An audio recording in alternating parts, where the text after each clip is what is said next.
Thank you guys all for being here and for talking about this film with us. This is such a powerful film. I know that last scene is so intense. And Matt, I've seen all of your films basically so over the years, and you've been in some very, dangerous, combat-heavy situations. But as we're learning, as we're spending all this time in the Kabul airport, and then we find out that the next day was the terrorist attack. I mean, I'm sure it's really hard to talk about, but what must have been some of the things that went through your mind when you found out about that event happening right after you were there? I mean, and Tim and Caitlin as well, some of the reactions. Yeah, I mean, I'll never forget that Tim and I were there together in Kabul at the very end, and just sitting there at the Abbey Gate where the suicide attack happened, and seeing thousands and thousands of desperate civilians, many of whom have worked with the U.S., just trying to get out. And I've cried a lot in films that I made, often in the edit room or on the airplane or at home or when I wake up at night. I've never actually cried while filming. And both of us, we had tears streaming down our faces while we were filming.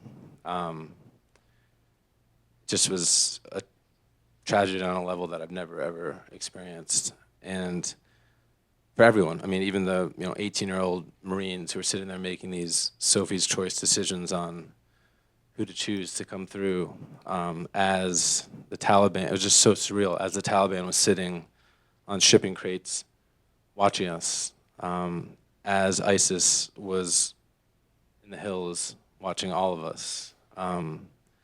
And all I could think about was, what have we done? How did we get here? And yeah. I think one thing that it comes through so powerfully in your films is like the camera as a real person. It's reacting in the way that a person would. It's feeling emotion.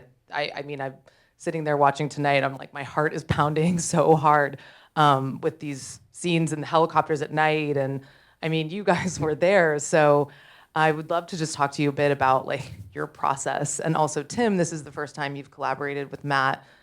What was it like sort of coming on board and getting a shorthand or visual language as two different cinematographers working together? Thank you. Well, when Matt first contacted me, it was I was a little starstruck, let's say. Cartel Land was one of my favorite documentaries. And I remember we were talking, and I said, look, Matt, I hope you don't take this the wrong way, but I love the way you shoot. I notice the way you shoot, and I feel like I kind of shoot similar to you, where it's very much about the story. It may look nice, it may look attractive to some extent in the framing, but really it's about getting the story in the frame so that we can tell these people's stories. That's the one power that we have. With foreigners, we're allowed to come in and we're allowed to go home. And they have to live there every single day. So we have a huge responsibility. We have to go in there, capture their most intimate, most terrifying, scary moment in their life, and then bring it back and share it with Americans. So when you were working with Tim, did you sort of tell him, give him any directives, like this is the visual, theme we're working with, or like what I really want you to capture or focus on? I mean, by the time we got to the airport, we had been filming for many, many, many months, so we had a real deep shorthand. We could basically just sort of dance around each other. So many of these scenes in the film were the two of us moving around each other. We also had an amazing cinematographer, Olivier Sarbel, who worked on the film. And we all shoot just really similarly. And we talked for weeks and weeks and weeks and weeks before the film actually started about my vision, how I like to shoot. We practiced a lot together. But definitely by the time we got to the airport, it was just instinctual, all instinctual. So were all three of you shooting in all of these scenes at the same time? No. Okay. No. There's certain scenes, there were maybe a couple scenes where all three of us were shooting, but mainly it was either two of us or just one of us, depending on what was happening. You know, when you know, like the scene up in the helicopter, that was just me alone. You know, you can't have multiple people. Other scenes, there's, you know, other people in the helicopter. So it just depended on sort of what was happening at a given time. And the goal always is, in this type of filmmaking, is to try to become part of the fabric of the daily lives of our characters, especially with General Sadat, in filming such intimate quarters, intimate spaces. As his country was crumbling around him, the last thing in the world we want to do is be an impediment on him, slow him down, put pressure on him with the camera. And so we really, really built that trust over weeks and weeks and weeks and weeks and weeks. So you know, we really just became part of the fabric of his life and the life of his men. That was the goal, at least. And the goal really, from a sort of directing point of view, is I want you all to feel like you're there. I want you all to feel what it's like to be in those rooms, to almost feel like you're feeling the wind in the deserts of Afghanistan, to feel the sweat as you're pushed against the wall at the North Gate in the airport. I want you to feel those things viscerally and emotionally and in your heart. And maybe, just maybe, if we've accomplished just a little bit of that, you'll care just a little bit more. So I want to go back now to the beginning, because the way this film started out, it was not about the withdrawal from Afghanistan. It was about, you were embedded with Green Berets, and then this event happens and you have to quickly pivot. So Caitlin, can you talk a little bit about, like, originally what the project was, and then what it's like, especially as a producer, to have to turn that ship around? Stressful. Yeah, I bet. Yeah, no, so the way I contextualize the journey of this film is when we very first started discussing the access with the U.S. Army Green Berets, I was not yet pregnant with my second child, and that kid's now 3 years old. So it took a long time. It took a long time of conversation without cameras to get access to the U.S. Military Special Operations community, which I'm sure you can imagine is pretty closed community traditionally, and, you know, are not that excited about having cameras following them. But I think that they felt the value of this for a number of reasons.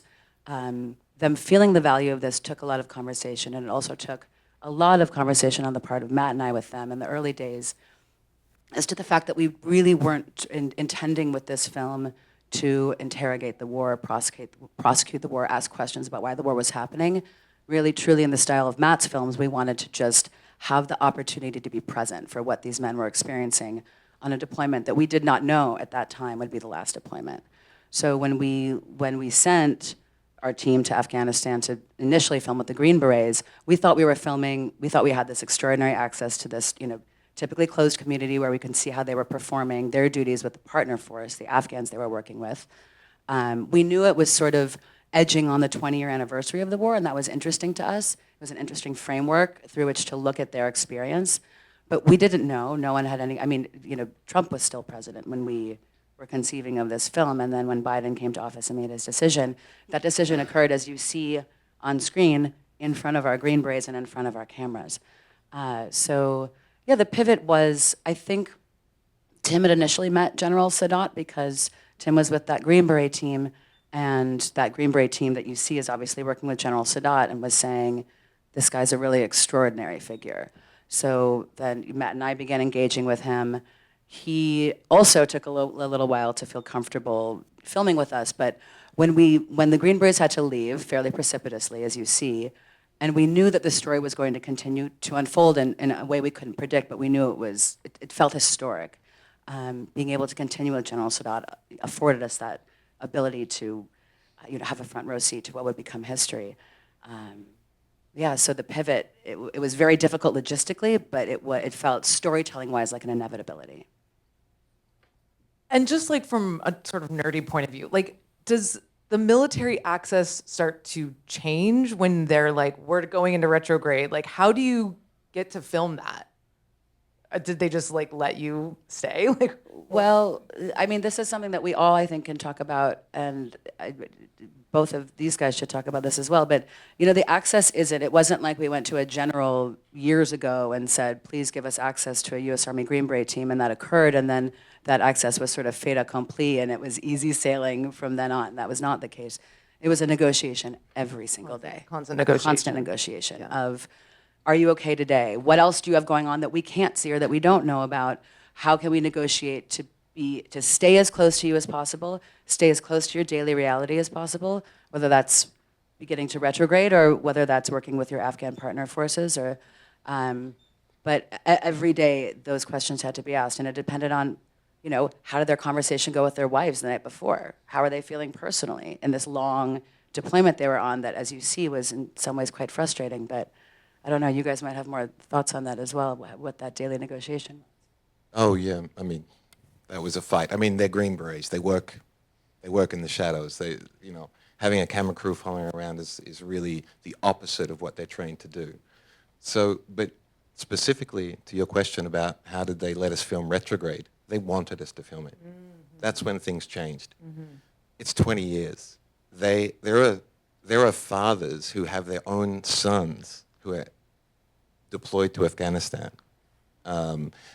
They have lost loads of colleagues, many friends, many buddies have been killed.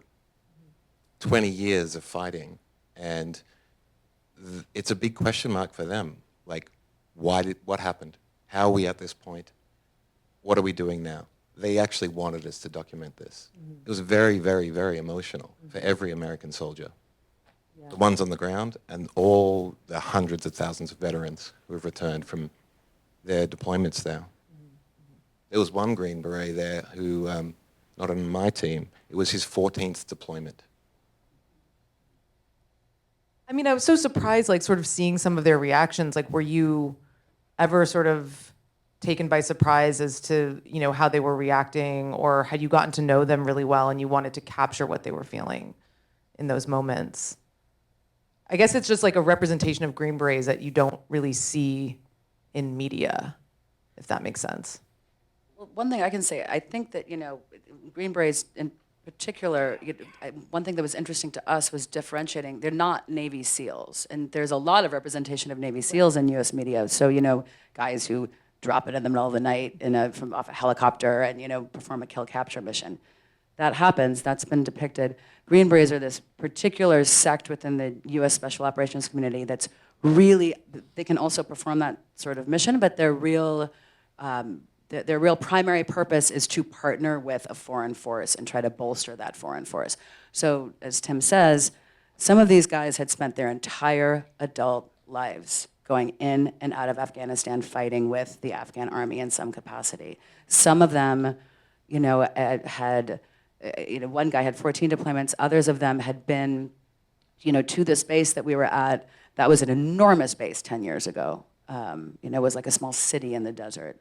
And then it shrunk, you know, so much over the years. So there was just such history there, you know, and I think just that they're just like a very particular, they're a force that is, you know, they have a very particular purpose and they had a very particular reason for being there. And I think that they were interested in letting us document that and capture that because it sort of hadn't really been deeply before. You know, I felt very strongly as when the Green Berets left that we didn't have a movie. And so it was absolutely necessary to either not have a movie and give up or figure out how to finish this story. And finishing that story meant calling General Sadat and asking him, can we come back and can we spend time with you? Can we experience whatever might happen through your eyes? There's been a lot of war films about Afghanistan. There's been a lot of war documentaries. Tim shot a lot of those documentaries. But you know, this prism through which to view retrograding a war zone, leaving a war zone, the end of a war, through the eyes of a general who's responsible for 15,000 men and women,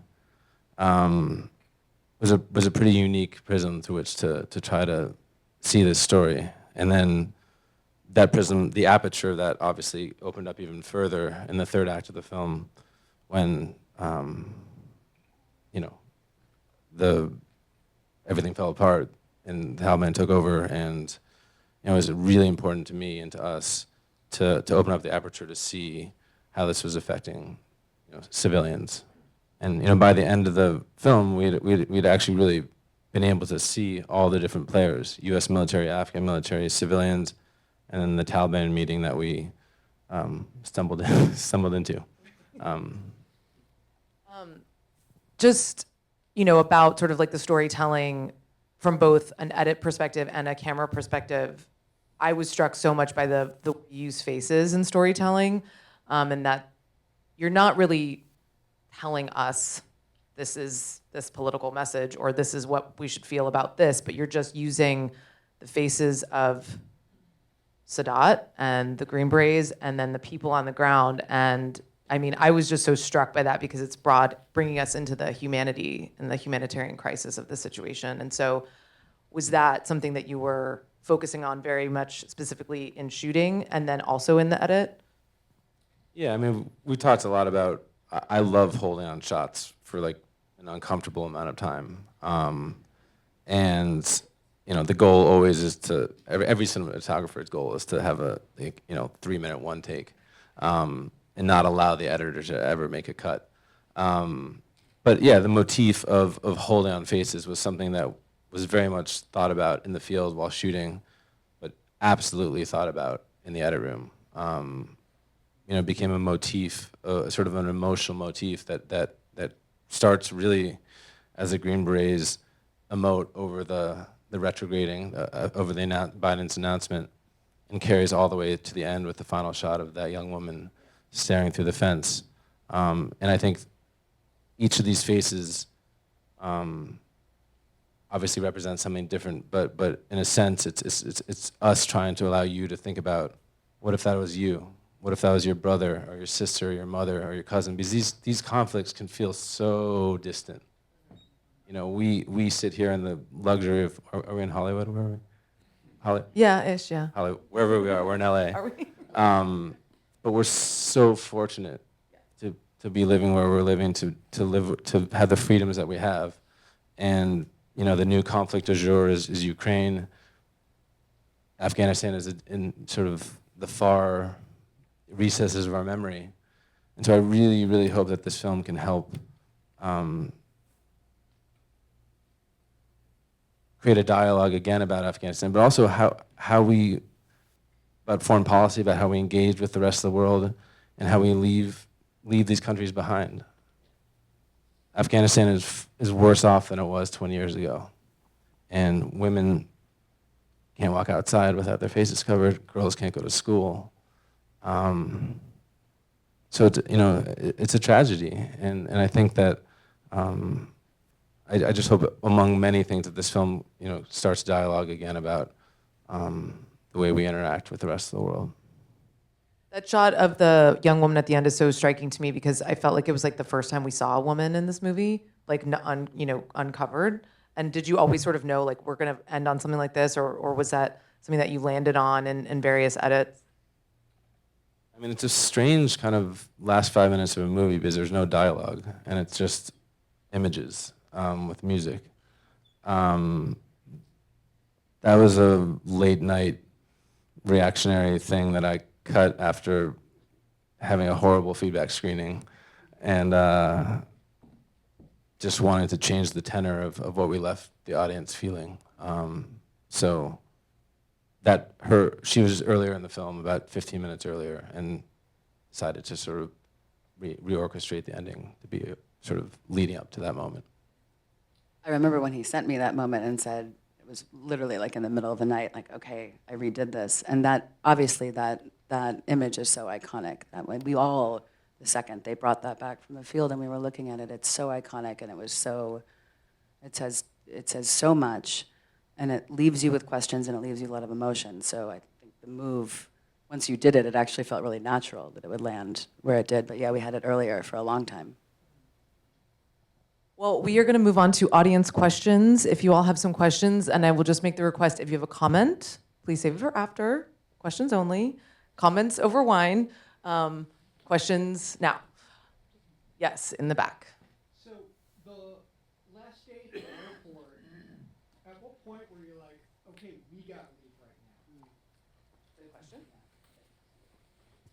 The question is, when did you decide to leave the airport? We didn't decide. We were forced to leave. We actually would have stayed longer if we could have. There had been a lot of reports of an imminent attack. It's a perfect environment for a terrorist attack. Massive groups of civilians packed into concentrated areas.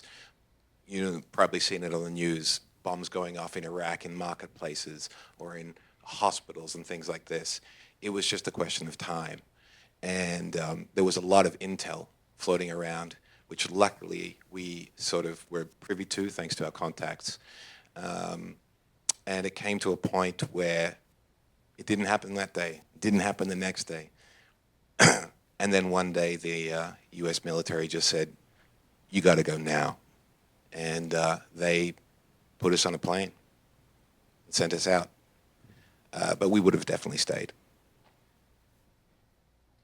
And it's a long story. I mean, we when we went back on that final trip, we thought we were going to go film with General Sadat for 2, 3, 4 weeks, maybe even a couple months. It was not a fait accompli that it was all going to end, and we ended up flying commercially to Dubai, and then we actually took the last commercial flight to Kabul.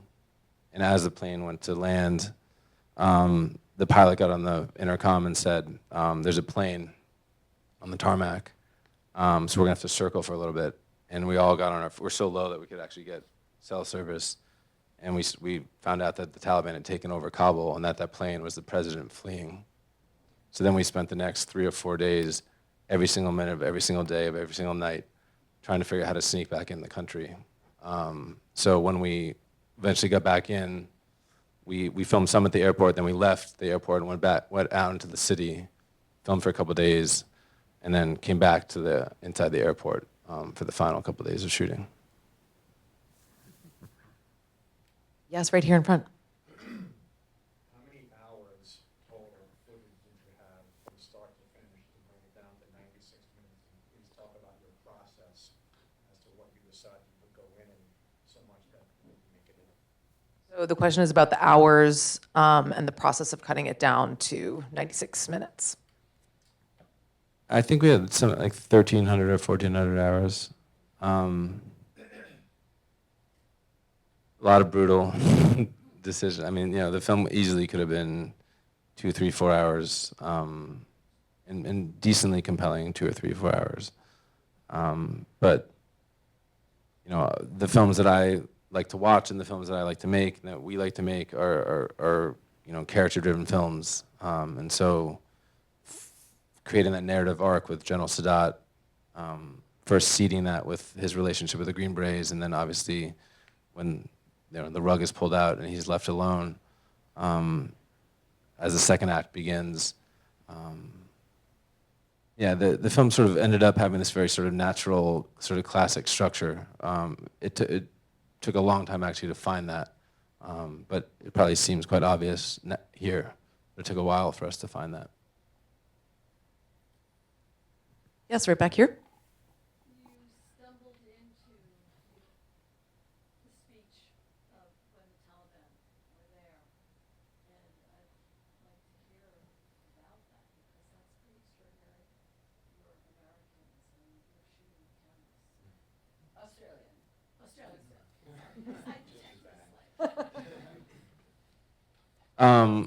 We had heard that this Taliban meeting was happening through a few contacts, and we drove up and literally knocked on their door and said, "Can we come in and film?" And they said yes, and we went in and filmed. Pretty extraordinary. They wanted the world to see. I think, at that point, it probably seems crazy from the outside. It was definitely scary. We definitely done scarier things in this movie. Our hearts were definitely beating when we walked in, but it would have been really bad for them to do something to us at that point. They were playing nice with the international community, with the international media, and to do something to two American and Australian journalists, whatever we are, would have been really bad press for them. And there's a ticking clock of when the U.S. was going to leave, and so they were just pretending like they were going to be progressive in their government and in their choices, and they were playing nice with the U.S. military. So while it was a bit scary, we knew it would have been really dumb for them to do something to us. Was one thing that Matt didn't know about that happened right before this? Can I tell this story? Please. So Matt was actually trying to get us access to this, and he was just a little further away, and I was standing back with the driver, and Kabul was full of young Taliban, high on bravado. They've just won victory, so confident, so cocky, in their 20s, give or take. And at one moment, while I was standing next to the car looking for Matt, thinking, when's he coming back, they surrounded me. There was a group of young guys.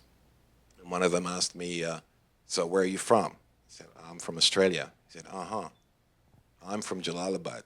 There are a lot of Australian soldiers in Jalalabad. I used to kill Australian soldiers in Jalalabad. I was looking, where's Matt? Matt? Yeah, you didn't know that. But we went in anyway, and, they wanted us there. The fact of the matter is they wanted us there. They want to prove that they're a legitimate ruling government and that they can take over and do things for their country better than the government prior. Which was all a farce, obviously. Okay, we have time for one more question right back here. The General Sadat is such an incredible character, such a brave character, obviously. You can see everything kind of collapsing around him, and he gets more and more exhausted. How did his kind of attitude towards you guys filming him and his motivation for being the subject change? And was there a moment that you sensed this was the moment where he sort of lost hope in defending Afghanistan?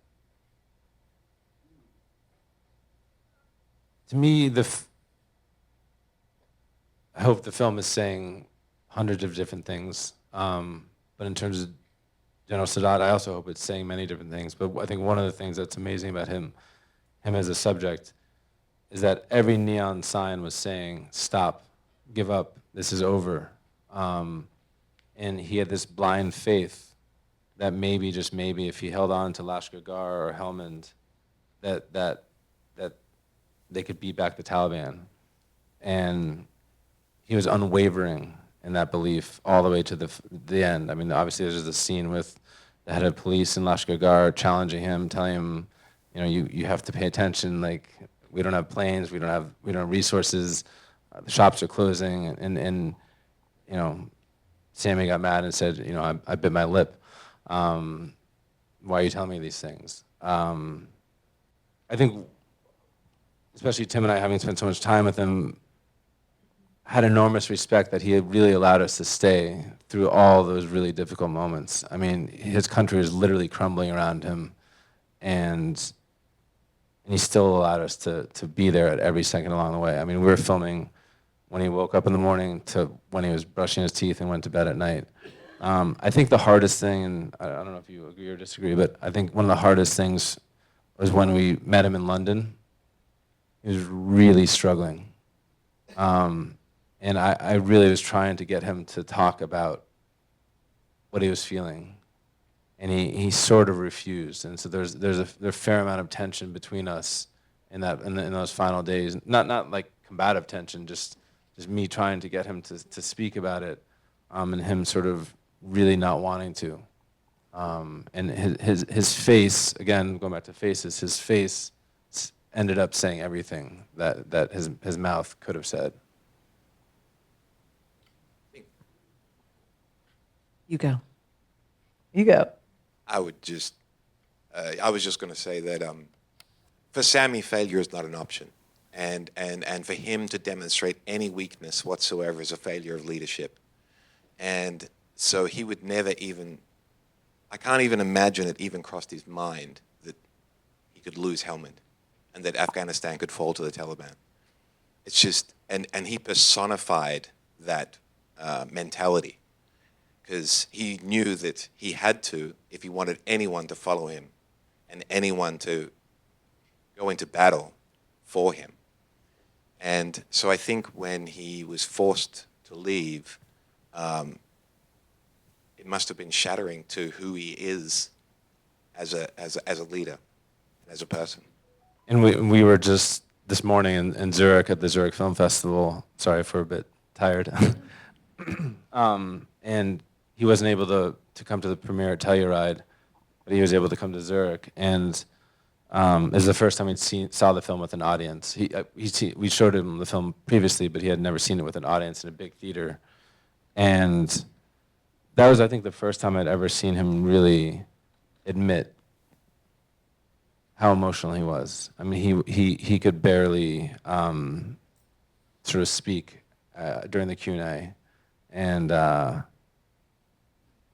The one, it was unbelievable, us watching him, watching the film in a big theater with a whole group of people. But then afterwards, one thing that he could speak about and was so clear about, and I think if he were here, he'd probably say this, and tell me if you guys agree, he actually never really lost hope. He, as Tim is saying and as Matt's saying, he couldn't allow himself to the point where when you ask him now what's going to happen, he says, I am going to go back in and overthrow the Taliban. That's what's going to happen. That's what I'm doing now. And he would obviously get the question, the obvious question, you know, General, what are you doing next? What's happening now? And he is just declarative and adamant about that. And don't you think, you guys, in a way, that's his way of coping, of being able to, he can't dwell in the pain. He has to look forward and think about what he can do next, because I don't think he can live with the idea that he lost, or that his country is now run by the Taliban or controlled by the Taliban. So, yeah, I think it's a really interesting study in, as you guys are saying, in a leader who cannot accept failure. Well, thank you all so much for being here. Thank you all for your thoughtful questions and for being here tonight and for this amazing film.